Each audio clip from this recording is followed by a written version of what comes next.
সম্পদ, ঐশ্বর্য। মানুষ হয় নিজের সৌভাগ্যের দ্বারা এগুলো লাভ করে থাকেন বা কর্মের দ্বারা। সৌভাগ্য আসলে কি? গ্রহের দশা যা প্রত্যেক মুহূর্তে বদলাতে থাকে। কর্মের মাধ্যমে যখন আপনি ধন অর্জন করেন, তখন সেই ধন আপনার আগামী প্রজন্ম লাভ করে। সেটা হয় সে ভোগ করে বা তার জন্য তার ভোগান্তি হয়। আর এটা নির্ভর করছে আপনার কর্মের ওপরে। কি কর্ম করেছেন আপনি সেই ধনকে লাভ করার জন্য। যদি আপনি সৎ পথে চলেন, নিষ্ঠা ভরে আপনি কর্ম করে থাকেন এবং তার ফলে আপনি ধন অর্জন করে থাকেন, তাহলে আপনার আগামী প্রজন্ম সেটা ভোগ করবে, সেটা প্রয়োগ করবে নিজের বিকাশের জন্য। কিন্তু যদি আপনি কুকর্ম করে থাকেন, কোন রকম ছলনা করে থাকেন এই ধন লাভ করার জন্য, তাহলে 100% আপনার আগামী প্রজন্মকে এর জন্য ভুগতেই হবে। তাহলে আপনি কি চাইবেন? যে আপনার আগামী প্রজন্ম সুখ ভোগ করবে, নাকি আপনার কুকর্মের পরিণাম ভোগ করবে? নির্বাচন আপনারই। আসুন আমার সাথে ভালোবেসে বলুন, রাধা রাধা। লোভ আপনার অন্তরের আরো একটা শত্রু। দেখতে গেলে এটা একটা শব্দ, একটা সংস্কৃত শব্দ। লব ধাতু থেকে উৎপন্ন হয়েছে। এর অর্থ কিছু লাভ করা। কিছু লাভ করা অনুচিত নয়, আরো কিছু লাভ করাও অনুচিত নয়, কিন্তু সব থেকে বেশি আমিই লাভ করব, আমি আরো চাই, আরো বেশি চাই, আরো বেশি পেতে চাই, এটাই হলো লোভ। আর এই লোভ যখন গ্রাস করে, তখন আপনি যা পেতে চান, সে ধনই হোক বা মানই হোক, তা অর্জন করার জন্য মানুষ যে কোনো স্তরে পৌঁছে যেতে পারে। যদি মানুষ ধন অর্জন করতে চান, তাহলে তার জন্য তারা অধর্মের পথেও চলতে পারেন। যদি সম্মান অর্জন করতে চান, তাহলে অন্য মানুষকে ছোটও করতে পারেন। শেষ পর্যন্ত আপনার এটা মনে হতে পারে যে যদি একটু অল্পই প্রাপ্ত করতাম, কিন্তু ভালোবেসে প্রাপ্ত করতাম, এই জীবন আরো অনেক বেশি সুখী হতো। লোভ আপনার জীবনে, আপনার মনে কখন যে প্রবেশ করবে সেটা আপনি জানতেও পারবেন না। তাই এটা চিনতে শিখুন আর তৎক্ষণাৎ জীবন থেকে বাইরে ফেলে দিন। যা কিছু লাভ করতে চান তা ভালোবেসে লাভ করুন, আর সেই ভালোবাসার সাথেই বলুন, রাধা রাধা। জীবনে ক্ষমা চাওয়া তাও কিছুটা সহজ, ক্ষমা করতে পারা অত্যন্ত কঠিন। ক্ষমা 2 অক্ষরের এই শব্দ হতে পারে, কিন্তু অত্যন্ত বড় এই শব্দ, অত্যন্ত গুরুত্বপূর্ণ এই শব্দ। কখনো কখনো অন্য কাউকে ক্ষমা করে দেওয়া তাও কিছুটা সহজ কাজ, কিন্তু নিজেকে ক্ষমা করতে পারা অত্যন্ত কঠিন হয়ে দাঁড়ায়। অতীতে যদি আমাদের এমন কোনো ভুল হয় যে কারণে আমরা নিজেকে ক্ষমা করতে পারি না, অনেক সময় এমন কিছু ভুল করে বসি যে বিষয় শুধু আমরাই জানি, কিন্তু আমরা নিজেকে ক্ষমাই করতে পারি না, আর আমাদের বিকাশ সেখানে স্তব্ধ হয়ে যায়। কারণ যদি আপনি ক্ষমা করতে না শেখেন, নিজেকে ক্ষমা যদি না করতে পারেন, তাহলে তা আপনার জীবনের সব থেকে বড় বাধা হয়ে দাঁড়াবে। সেই জন্য জীবনে অবশ্যই শিখুন যে কিভাবে নিজেকে ক্ষমা করতে হয়, আর শিখুন যে আগের করা ভুল আবার কি করে না করা যেতে পারে। এই মন হালকা হবে আর প্রসন্ন হয়ে বলবে, রাধা রাধা। এই সংসারে যখনই কোনো সমস্যা আসে, তখন আমরা আমাদের সব থেকে বড় সম্বলের কাছে আশ্রয় খুঁজি, তা হলো আমাদের বিশ্বাস। এবার প্রশ্ন হলো এটাই যে এই বিশ্বাস কার উপর করা যেতে পারে? পরিবারের উপর, বন্ধুর উপর, নাকি তাদের উপর বিশ্বাস করা উচিত যাদেরকে আমরা কখনো সঙ্গ দিয়েছি? দেখুন, এই সংসারে বিপদের সম্মুখীন হলে কে আপনাকে সাহায্য করবে সেটা নির্বাচন করা আপনার হাতে নেই। সেটা সেই সকল ব্যক্তির উপর নির্ভরশীল যে তারা আপনাকে সাহায্য করবে নাকি করবে না। অর্থাৎ যখনই কোনো বিপদ আসে, সর্বপ্রথম তার সম্মুখীন আমাদের নিজেকেই হতে হয়, আর তার জন্য প্রস্তুত থাকা প্রয়োজনীয়। সেই শক্তি, সেই সাহস অর্জন করা প্রয়োজনীয়। দেখুন, যখনই অন্ধকার আসে, তখন সবার আগে কে আপনাকে ত্যাগ করে চলে যায়? আপনার নিজেরই ছায়া। এই অন্ধকারের সম্মুখীন হতে হয় অন্তরের প্রদীপের দ্বারা, অন্তরের আত্মা দ্বারা। তবেই আপনি অন্ধকারের ওপর জয়লাভ করতে পারবেন। সেই জন্য যে বিপদই আসুক না কেন, নিজেকে তার জন্য প্রস্তুত রাখা উচিত। সেই সাহস নিয়ে আসুন। এমন কোনো বিপদ নেই যে আপনাকে ভেঙে দিতে পারে। আসুন আমার সাথে ভালোবেসে বলুন, রাধা রাধা। মানুষ সবসময় চায় যে তার জীবনে যেন কখনো কোনো সমস্যাই না আসে। সে চায় তার জীবন যেন শুধুমাত্র শান্তি এবং সুখের দ্বারা পূর্ণ থাকে। কিন্তু এই চাহিদা অনুচিত কিছু নয়। আমরা সবাই এটাই চাই যে জীবনে সুখ থাক, শান্তি থাক। কিন্তু এই কথা সবসময় মনে রাখবেন, যে সূর্য উদিত হন সংসারকে প্রকাশমান করেন, দুপুরবেলায় সংসারকে রৌদ্র প্রদান করেন, সন্ধেবেলায় তাকেও অস্ত যেতে হয়। এবার আমাদের জীবন চক্র কিছুটা এরকমই। কোনো কিছুই চিরকাল একরকম থাকে না। কখনো এই নদীকে দেখুন যা বয়ে চলেছে। এই নদী যা বয়ে চলেছে তার পথেও অনেক বিপদ আসে। বড় বড় পাথরের সম্মুখীন হয়ে তাকেও সামনে এগিয়ে যেতে হয়। একটি পুকুর যা চারদিক থেকে ঘেরা, তার জীবনে কিন্তু কোনো সমস্যা নেই। কিন্তু এই সংসারে পুকুরের পুজো করা হয় না, পুজো করা হয় নদীকে। মনে রাখবেন, সমস্যার ঊর্ধ্বে তিনি উঠতে পারেন যিনি সমাধি লাভ করেছেন, যিনি এই সংসারেই নেই। যিনি এই সংসারে আছেন এবং জীবিত আছেন, তার জীবনের সমস্যা হলো শ্বাসবায়ুর মতোই গুরুত্বপূর্ণ। আসুন আমার সাথে ভালোবেসে বলুন, রাধা রাধা। আজ আমি আপনাকে একটা ছোট্ট কাহিনী শোনাবো।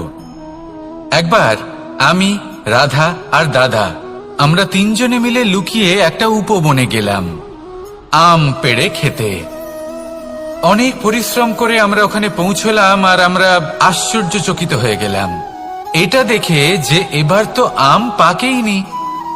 এবার দাদা কি করলেন, একটা আম পাড়লেন আর সেটা চাখলেন, আর উনি নিরাশ হয়ে পড়লেন।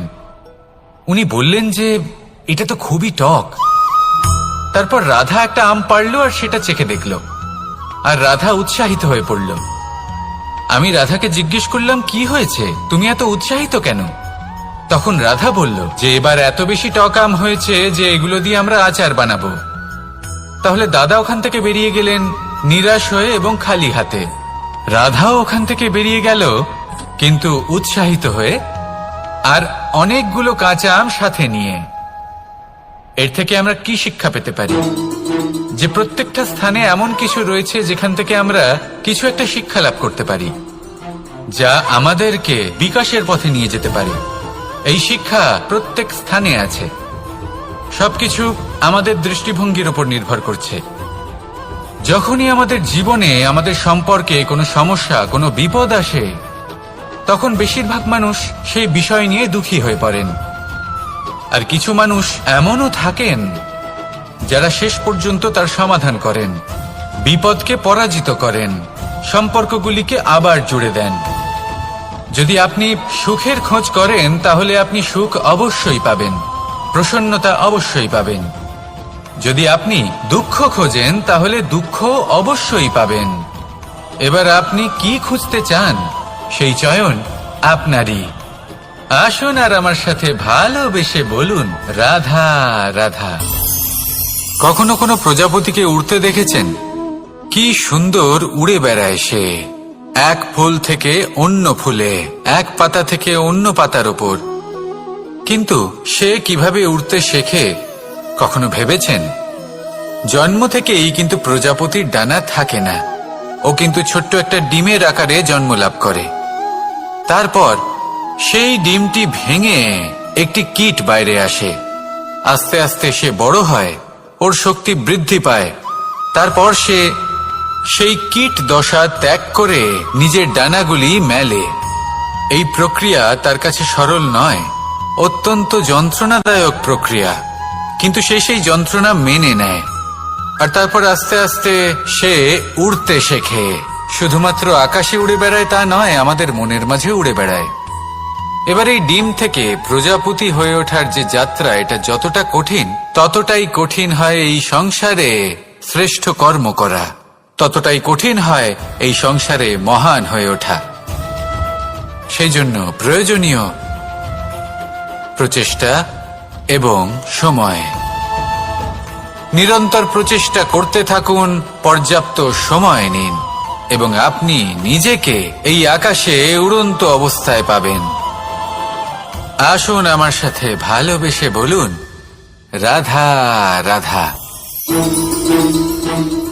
রাধা রাধা। আপনারা হয়তো ভাবছেন কি আশ্চর্য ব্যাপার, প্রত্যেকবার আমি কথা শেষ হওয়ার পরে রাধা রাধা বলি। এইবার আমি আগেই বলে দিলাম। কারণটা কি? কারণ হলো অত্যন্ত বিশেষ। প্রত্যেকবার কথা সমাপ্ত হবার পরে আপনাদের সবার মধ্যে ভালোবাসা বিতরণ করতে চাই, তাই রাধা রাধা বলি। কিন্তু এইবার এই নতুন এবং বিশেষ সূত্রপাতে প্রথমে প্রেম বিতরণ করা অত্যন্ত আবশ্যক। এবার একটা বিষয় আছে যা জানেন হয়তো সকলেই, কিন্তু বুঝতে খুব কম জন পারেন।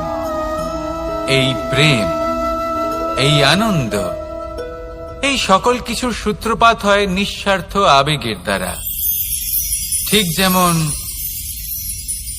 একজন মাতাকেই দেখে নিন।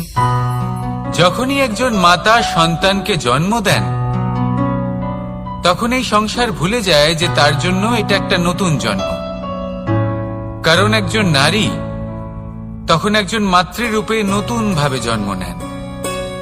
একজন নারী স্ত্রী ও গৃহবধূ রূপে কিছু অধিকার লাভ করে থাকেন, কিন্তু তিনি যখন মা হয়ে যান তখন তিনি শুধুই দান করতে শেখেন। নিজের সন্তানের জন্য কত কিছুই না করেন, তাকে বাৎসল্যের সাগরে ভাসিয়ে নিয়ে যায়। এই সংসারে রাজকুমার জন্ম নিতেই পারেন, তাকে রাম এবং লক্ষণ কিন্তু মায়েরাই বানিয়ে তোলেন। একজন গোয়ালা জন্ম নেয়, তাকে দ্বারকাধীশ একজন মাই বানিয়ে তোলেন। পিতা হলেন সেই পর্বত যার একটা অংশ হলো তার সন্তান, কিন্তু মা হলেন সেই শিল্পী যিনি একটা পাথরকে খোদাই করে এমন এক মূর্তি গড়ে তোলেন যাকে সকলে পূজনীয় মনে করেন। তাহলে স্মরণ করুন সেই সকল মুহূর্ত যেগুলি আপনি নিজের মাতার সাথে অতিবাহিত করেছেন। অনুভব করতে পারবেন যে কিভাবে এক মুহূর্তেই এই মন প্রফুল্ল হয়ে ওঠে। এবারের কারণ কি? এর কারণ হলো এই জীবনের আসল দ্বারই হলো মমতা।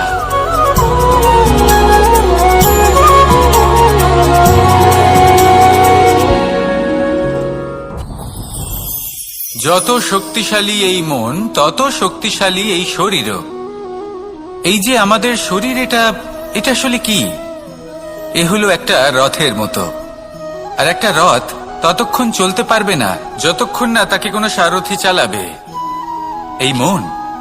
এই মন হলো শরীরের সারথি। এবার ভাবুন, যদি এই সারথি শক্তিহীন হয়, দুর্বল হয়, তাহলে এই রথের কি হবে? এটা উচিত পথে চলতে পারবে না, উচিত গতিতে চলতে পারবে না, মন মতো স্থানে এটা পৌঁছতেও পারবে না। সেই জন্য মনের শক্তি অত্যন্ত প্রয়োজনীয়। এবার মনের শক্তি আমরা কোথা থেকে লাভ করি? দৃঢ়তার শক্তি থেকে। এবার এই শক্তি আমরা কিভাবে বাড়াতে পারি? আমরা প্রতিদিন কিছু নতুন স্থির করি, কিছু ছোট কিছু বড়। আর যেই আমরা নতুন কিছু পূর্ণ করি, আমাদের মনের শক্তি বেড়ে যায়। আর যদি পূর্ণ না করতে পারি, মনের শক্তি কমে যায়। একটা দেওয়ালের মতো ছোট ছোট ছোট ছোট শিলা আমরা একটার পর একটা স্থাপন করে একটা দেওয়াল তৈরি করি। এতগুলো পাথর যখন একত্রিত হয়ে যায়, তখন এমন এক দেওয়াল তৈরি হয় যাকে ভাঙা প্রায় অসম্ভব হয়ে দাঁড়ায়। সেরকমই হয় মন এবং দৃঢ়তা। ছোট ছোট কাজ করে নিজের লক্ষ্য পূর্ণ করুন। এই লক্ষ্য যদি পূর্ণ হয়, তবে মনের শক্তি বাড়বে। কিছুটা এইভাবে যে যত বড়ই বিপদ আসুক না কেন, সেই বিপদ নিজে হার মেনে নেবে, কিন্তু আপনার মন ততটাই শক্তিশালী থাকবে। তাই মনের শক্তি বাড়াতে থাকুন, যাতে আপনি উচিত পথে চলতে পারেন, উচিত গতিতে চলেন আর মনোবাঞ্ছিত স্থানে পৌঁছতে পারেন। তবেই এই মন প্রসন্ন হয়ে বলবে, রাধা রাধা। আমি রাধাকে ভালোবাসি। আর এই কথাটা সমগ্র সংসার জানে। আর সময় অন্তরে লীলার দ্বারা, বিভিন্ন ঘটনা দ্বারা, কর্মের দ্বারা আমি নিজের এই ভালোবাসা রাধার সামনে প্রকাশ করি। এবার আপনি বলবেন, এসবের কি প্রয়োজন? রাধা কি এই কথা জানে না যে কৃষ্ণ তাকে কতটা ভালোবাসে? অবশ্যই জানে, কিন্তু এই যে ভালোবাসা, তা মনে রেখে দেওয়ার জন্য নয়, তা প্রকাশ করার জন্য। আর বারংবার এই ভালোবাসাকে প্রকাশ করা উচিত, উচিত সময় এবং উচিত সুযোগ দেখে। কিরকম? এবার যদি আপনি প্রেমীর সাথে কোনো উৎসবে থাকেন, তাহলে তার সাথে নৃত্য সঙ্গীত করুন। যদি ভিড়ের মাঝে থাকেন, তখন প্রেমীকে সম্মান করুন, একান্তে প্রসাধন করুন। দুঃখের সময় তার হাত ধরে থাকুন, সুখের সময় আলিঙ্গন করে রাখুন। এই প্রেম যত প্রকাশ করবেন, ততই এই প্রেমের বৃদ্ধি হবে। এই প্রেম আরো বেশি গভীর হবে, অটুট হবে। তাই এই প্রেমকে মনে নয়, আপনার জীবনে স্থান দিন। মন খুলে প্রকাশ করুন আর আমার সাথে ভালোবেসে বলুন, রাধা রাধা। মুঠো হাতের শক্তি বেশি, মুঠো খুললেই তা দুর্বল। তা এমন কি থাকা উচিত এই বন্ধ মুঠোয় যা লাখের সমান? মানসিকতা এবং স্বপ্ন। মানুষ জন্মগ্রহণ করে, তার মানসিকতা সময়ের সাথে উন্নত হয়। মানসিকতা অনুযায়ী সে স্বপ্ন দেখে, আর সেই স্বপ্ন সার্থক করতে সে পরিশ্রম করতে থাকে। কিন্তু খুব গুরুত্বপূর্ণ একটা কথা আছে যা আপনার মনে রাখা উচিত। আপনার এই মানসিকতা, আপনার এই স্বপ্ন, তা যেন আপনার নিয়ন্ত্রণে থাকে। আপনার বন্ধ মুঠোয় যেন এর লাগাম থাকে, আপনি যেন এর প্রভু হন। যদি তা হয়, তবেই আপনি লাভবান হবেন। যদি এরা আপনাকে নিয়ন্ত্রণ করতে থাকে, যদি আপনার মুঠো খুলে যায়, না পথ আপনার নিয়ন্ত্রণে থাকবে, না মানসিকতা থাকবে, না স্বপ্ন নিয়ন্ত্রণে থাকবে। আর যদি তাই হয়, তাহলে আপনি আপনার ভবিষ্যৎ নষ্ট করে ফেলবেন। তাই নিয়ন্ত্রণ করতে শিখুন নিজের বিচার বুদ্ধি, নিজের মানসিকতা, নিজের স্বপ্নকে। নিজের এই স্বপ্ন পূরণ করুন আর আমার সাথে ভালোবেসে বলুন, রাধা রাধা। আমার কাছে যশোদা মা যেমন, আমার কাছে দেবকী মা যেমন, আমার কাছে ঠিক তেমনই হলেন গোমাতা। এবার ভেবে দেখার বিষয় হলো এটা, যে এই সংসারে অসংখ্য প্রাণী আছে। একজন গাইকে একজন মায়ের মর্যাদা কেন দেওয়া হয়? তাহলে এর অনেকগুলো কারণ আছে। এই গাই অর্থাৎ গোমাতা, এনারা হলেন অত্যন্ত শান্ত, শান্তি প্রিয়, কখনো কারোর কোনো ক্ষতি করতেই পারেন না। গোমাতা যে দুধ নিজের বাছুরকে পান করান, সেই দুধই আমাদেরও দেন। সেই দুধ পান করে আমরা শক্তি লাভ করি। এই দুধ থেকে আমরা মাখন, ঘি, পায়েস, এইসব সুস্বাদু খাবার লাভ করি। গোমাতার গোবর আমাদের জ্বালানি হিসেবে সাহায্য করে, যার ফলে খুব কম সংখ্যক কাঠ ব্যবহার করা যায় এবং বেশিরভাগ জঙ্গল সুরক্ষিত থাকে। গোমাতার গোমূত্র, সেটাও আমাদের কাছে লাভজনক। এর দ্বারা আমরা অনেক রোগ থেকে মুক্তি লাভ করতে পারি। গোমাতা যখন একটি বাছুরকে জন্ম দেন, তখন সেই বড় হয়ে আমাদের ক্ষেত কর্ষণ করে। সেই জন্য গাইকেও জীবনে মায়ের মর্যাদা দেবেন। যতটা সম্ভব তাকে সেবা করুন এবং ভালোবেসে তাকে পালন করুন। এই মন নিজে থেকেই প্রসন্ন হয়ে বলবে, রাধা রাধা। চলতে থাকা, থেমে যাওয়া, বিশ্রাম নেওয়া, তারপর দম নিয়ে পুনরায় দাঁড়িয়ে পড়া, আর তারপর আবার সেই পথ চলা।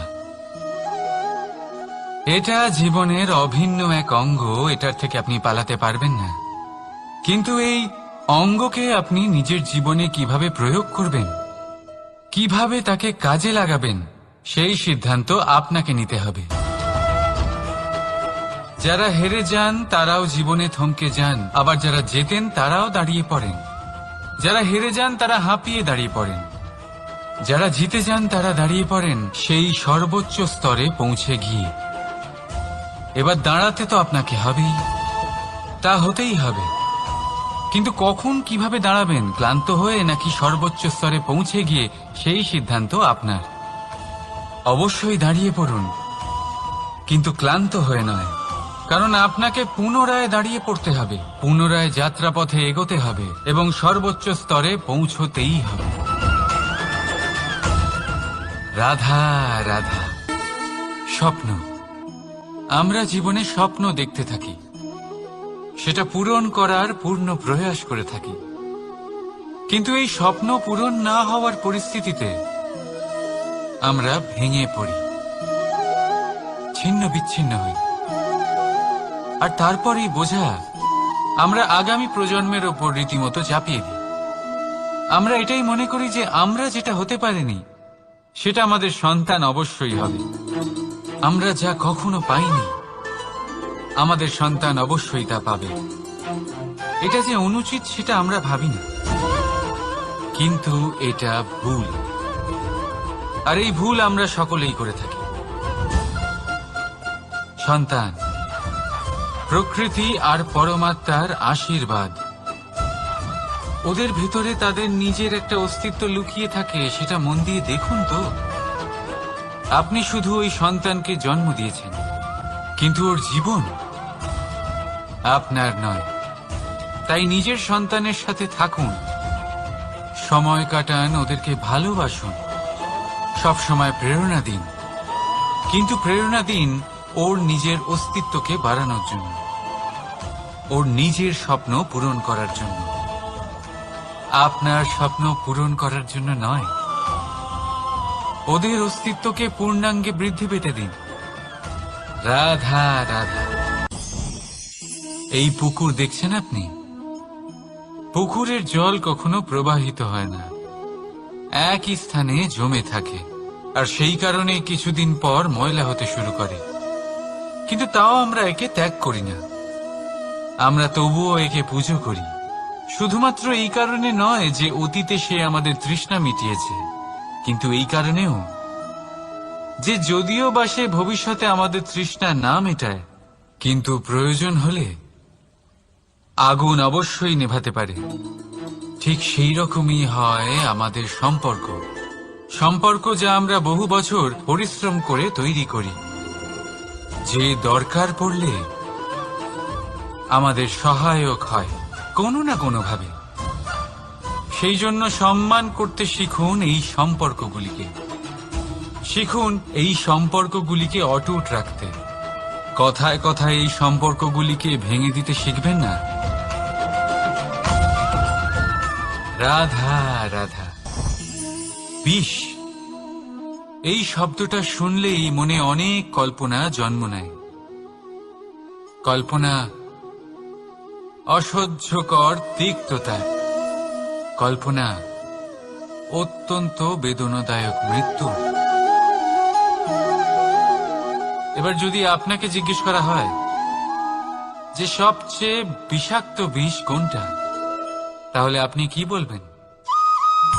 কেউ বলবে সর্পের বিষ, কেউ বলবে কাঁকড়া বিছের, কেউ বলবে কালকিউটের বিষ।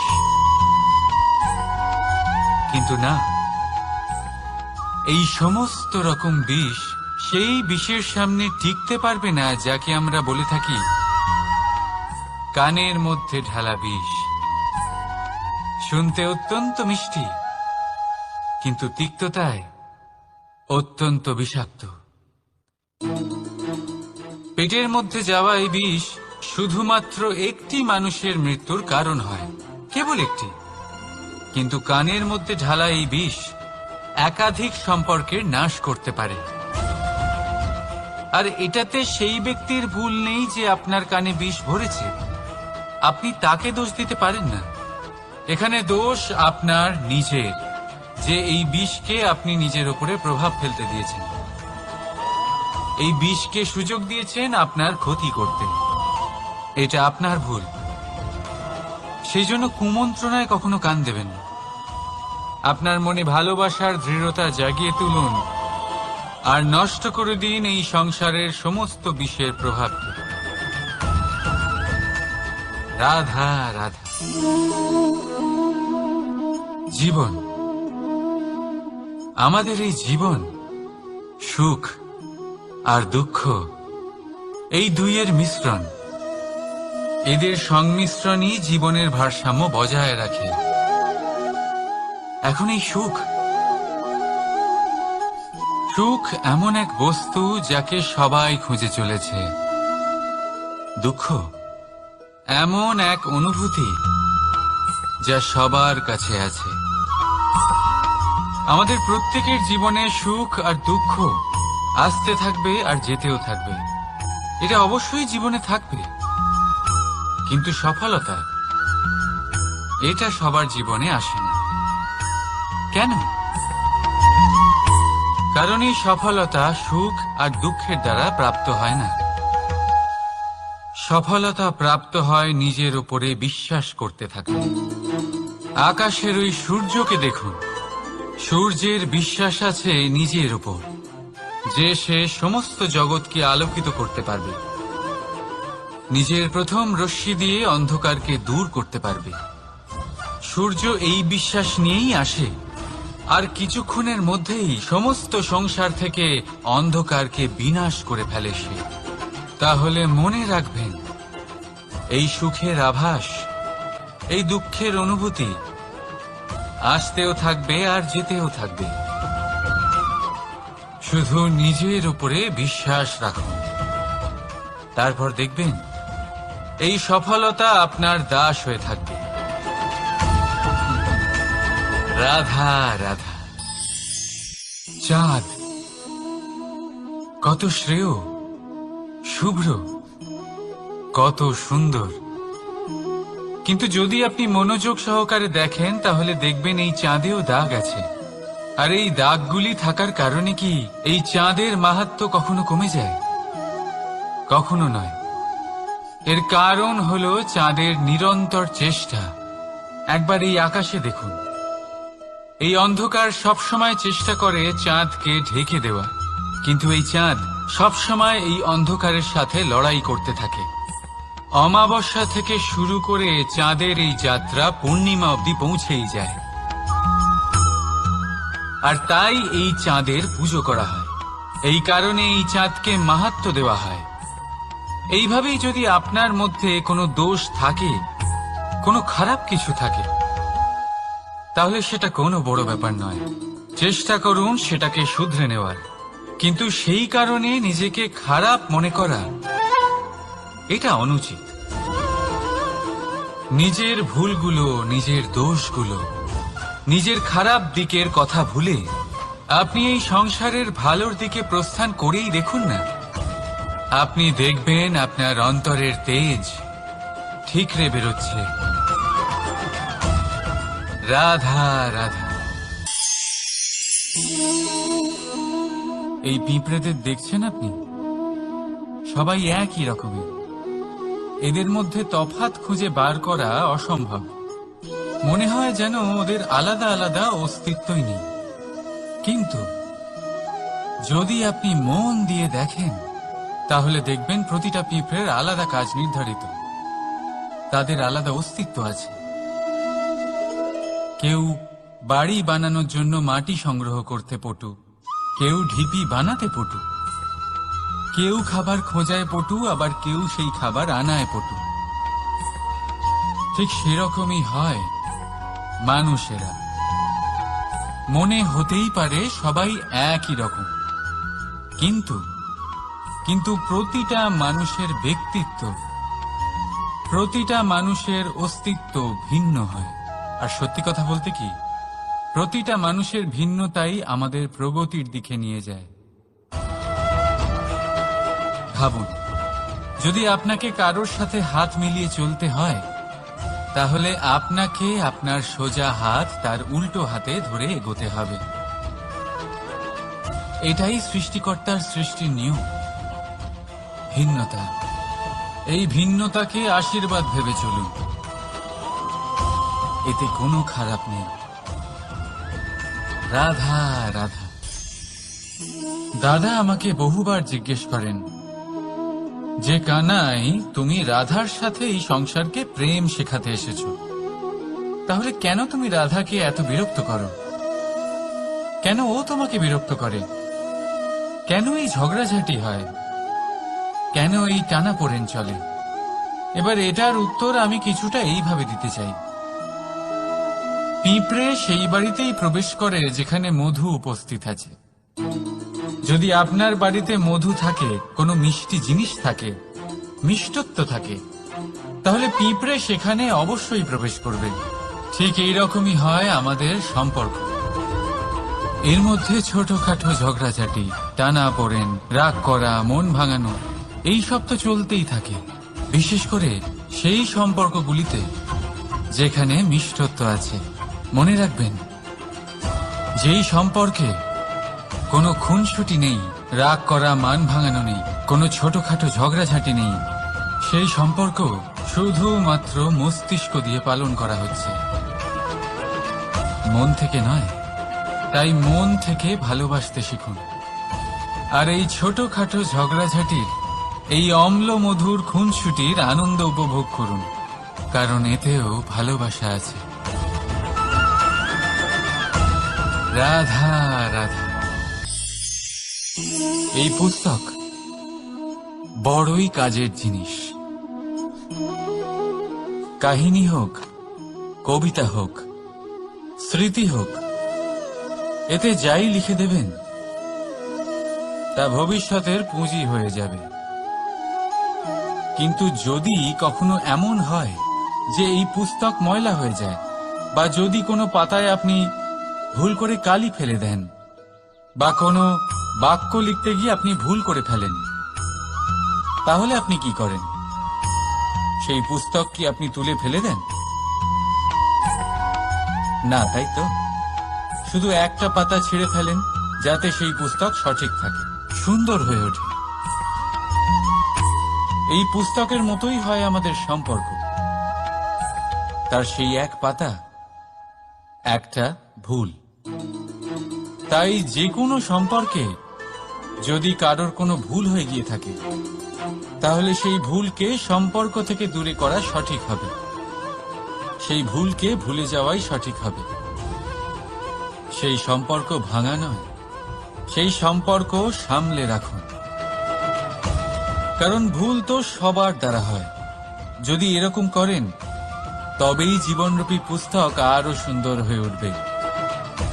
একে অপরকে ক্ষমা করতে শিখুন, একে অপরের ভুলকে ভুলে যেতে শিখুন। তারপর দেখবেন এই জীবনে আরো আনন্দ আসবে, আর এই সম্পর্ক নিঃশ্বাস নিতে থাকবে। রাধা রাধা।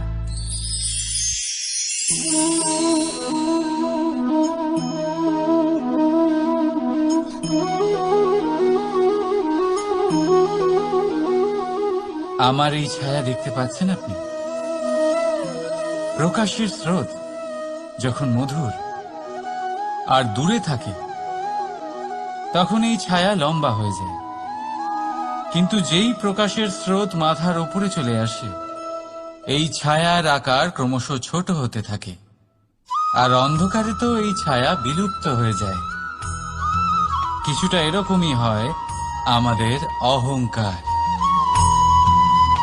সুখের আগমন হলে, বৈভবের উপলব্ধিতে এটা বাড়তে থাকে। কিন্তু যেই সংকটের তাপ বেড়ে ওঠে, অহংকার ছোট হতে থাকে। আর যখন সংকটের এই অন্ধকার আমাদের চারিদিক থেকে ঘিরে ধরে, তখন এই অহংকার আমাদের ছায়ার মতোই বিলুপ্ত হয়ে যায়। তাই সেই কারণে আপনার জীবনে সংকটের আগমন আপনার অহংকার নষ্ট করেই দেবে, কিন্তু তার জন্য সংকটের অপেক্ষা কেন করবেন? এই অহংকারকে বাড়তেই দেবেন না, উৎপন্ন হতেই দেবেন না। বিবেকের সুতো দিয়ে বেঁধে রাখবেন একে। দেখুন, আমি শ্রেষ্ঠ, এটা বিশ্বাস করতে কোনো আপত্তি নেই। কিন্তু শুধুমাত্র আমি শ্রেষ্ঠ, আর কেউ নয়,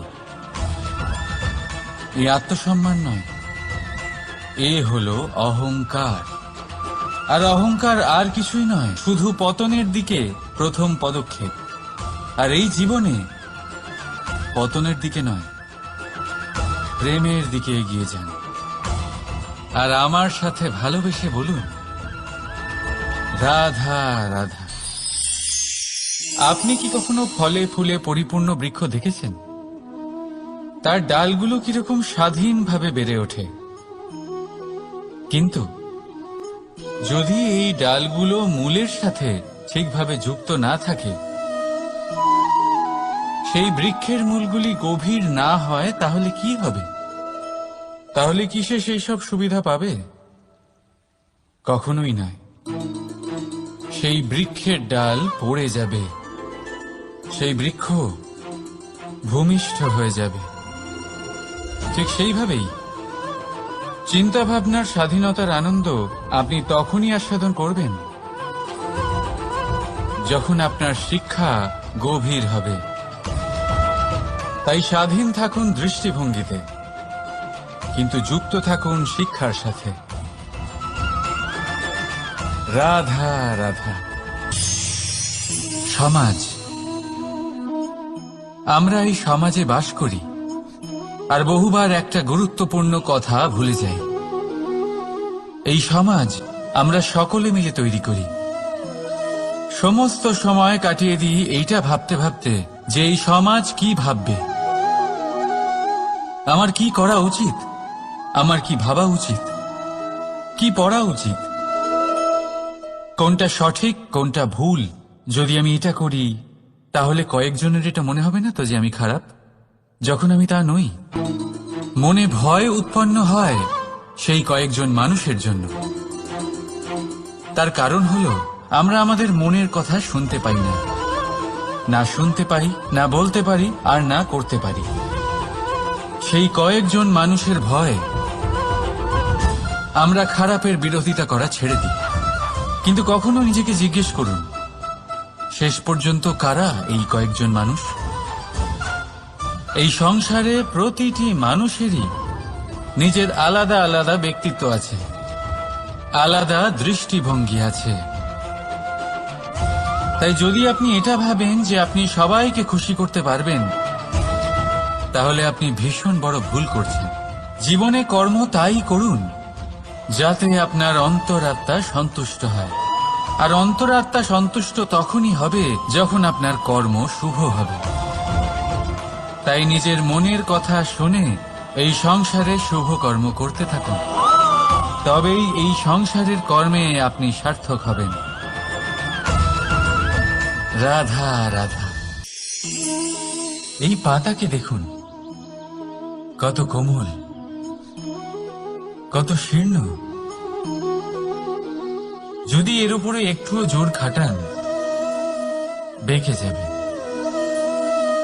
পাতা তো এরকমই হয়, একটু জোর খাটালেই তা বেঁকে যায় এদের নমনীয়তার জন্য।